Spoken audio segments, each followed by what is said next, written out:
we are going to be looking at the key specs that determine how far you can push Loopy Pro without glitches, how to choose a device that will stay smooth and reliable for years to come, and my recommended iPad and iPhones for stable, stress-free looping. The device's processor is arguably the most important factor and determines how complex of a project you can run.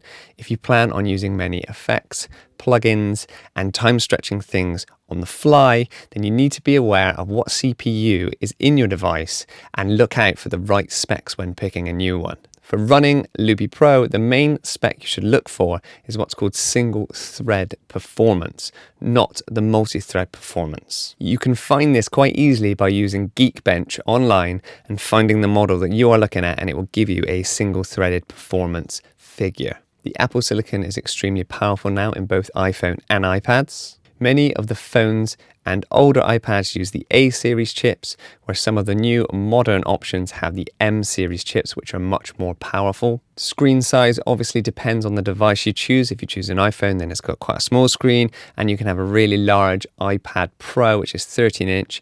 The larger the screen, the more pleasurable it will be to use, especially if you're going to be using it as a control surface to control widgets inside Loopy Pro. Then the larger the screen, the better. But as always, there are trade-offs. The larger the device, the less portable it is. An iPhone is nice and portable, but neither of them are particularly bulky devices, so I think you'll be fine with whatever option you go with here. Upgrading your RAM is one of the most common upgrade choices when you're buying a computer. However, on iPhones and iPads, the RAM upgrades are often tied to very expensive models, so I wouldn't be looking into trying to upgrade the RAM. I would simply buy the fastest processor that you can get in order to think about running Loopy Pro. For Loopy Pro, don't make RAM your priority. Instead, look at the single core performance.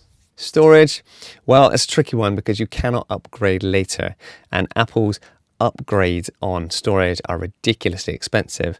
So you need to decide, is this iPad or iPhone going to be more than just your Loopy Pro workstation? If you're going to use it for everyday life or work, then you might want to go even larger with this hard drive recommendation.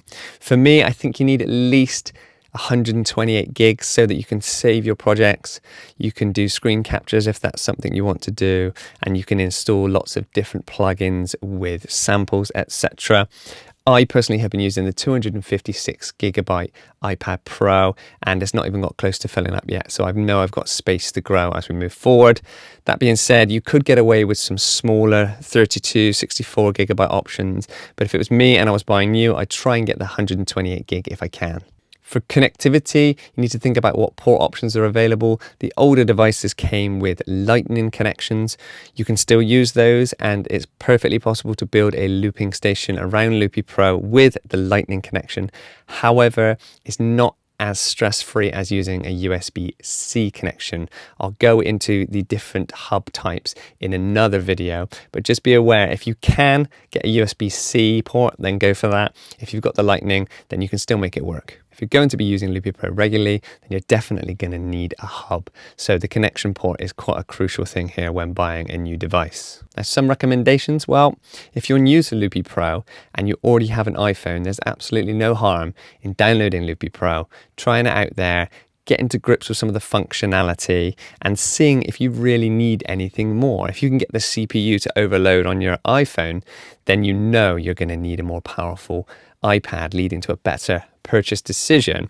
But for me personally, I want an iPad because I use it as a control surface, and the more screen space I can possibly have, the better. And if I was buying today, I'd make sure that I had one of the M series chips because they're just so much more powerful than some of the older chips that were available.